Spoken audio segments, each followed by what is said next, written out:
Our regional offices in Dagupan, Tacloban, and Davao, we are expecting a 10 to 15% increase in sales.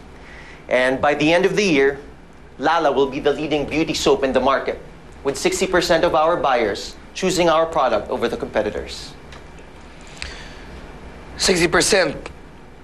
60% just isn't gonna cut it. 100%, that's more like it. Yeah, why aim for 60% when we can go all out?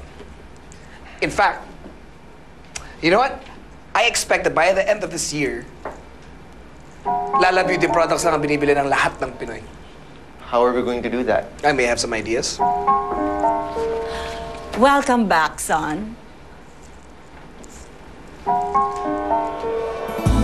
Sorry na naman. Hindi ko naman talaga alam yung plano ni Lala eh. Kung alam ko lang sa kanya yung ganda papaya, malamang sinabi ko sa inyo, di ba? Pahamak pa naman kita. Ano pa naman? Ano pa? Wala na, no? Wala na rin naman eh. Sira-sira na reputasyon ko sa Legacy. At saka isa pa, si Natasha na rin naman ang bagong OIC ng Legacy. So, ano bang pwede kong gawin? Wala na, di ba? Pareho lang naman tayo naging kapalaran eh. Malaman ko na niloko lang pala tayo ni Lala. Agad ako umalis na sa bahay nila. Eh, kung ano pang gawin sa akin. Kaya patawarin mo na ako. Sige na, please. May choice pa ako, no? Kundi lang kita mahal. Mahal din naman kita eh. Kiss agad, kiss agad. Di ka pa nakakabawi sa ginawa mo sa akin. Marami pa akong tang. Sige, kahit ano sabihin mo gagawin ko. Talaga? Promise. Kahit ano sabihin mo. Well. Salamat, Franco. Sige. Ano daw sabi? Hindi naman kami kailangan umalis dito agad. Binibigyan kami ni Inigo ng 2 linggo. Mabuti naman kung ganon. Basta yung bahay sure na yun, ready na yun. After 2 weeks, alis na yung dating nakatira. Salamat, Julieta. Talagang nandiyan ka para sa akin parati. Oo naman, no? Super bestie mo yata ako. Alam mo, kahit hindi ganun kaganda yung mga nangyari nitong nakarang araw, masaya pa rin ako para sa'yo. Kasi kahit gano'n kasakit yung mga nangyari, nakuha mo pa rin yung hinihingi mong closure. Una yung kay Josh, tapos kailan lang yung kay Inigo.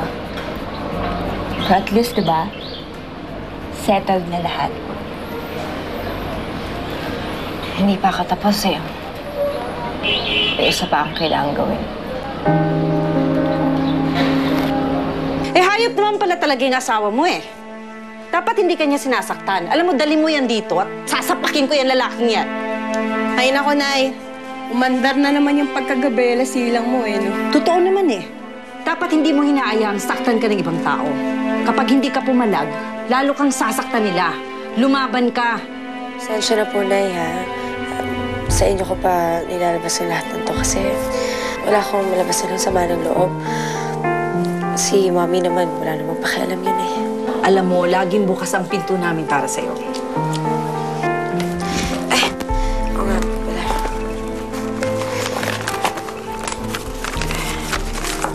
Ito po.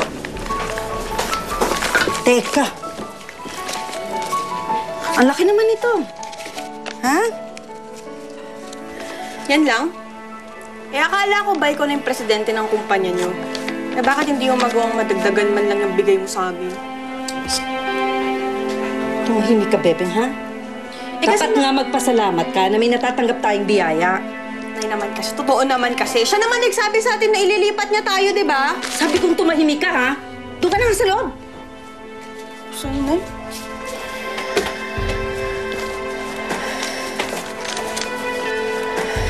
Ano ba kasing ginagawa natin dito?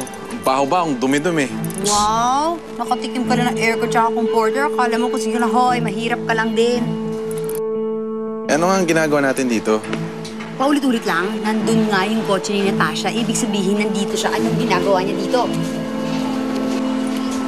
Si Natasha.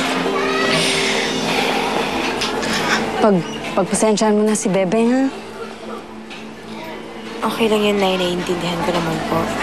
Hayaan niyo pag naayos ko na yung trabaho ko sa Legacy, makakalipat na kayo ng bahay. Naku, alam mo, huwag ka na mag-abala. Ayos naman kami dito, eh. Nay, nangako po ako sa inyo. Kaya tutuparin ko yan. O, sige na, sige na. Umuwi ka na, ha? Mag-iingat ka na, ha? Sige po, Nay.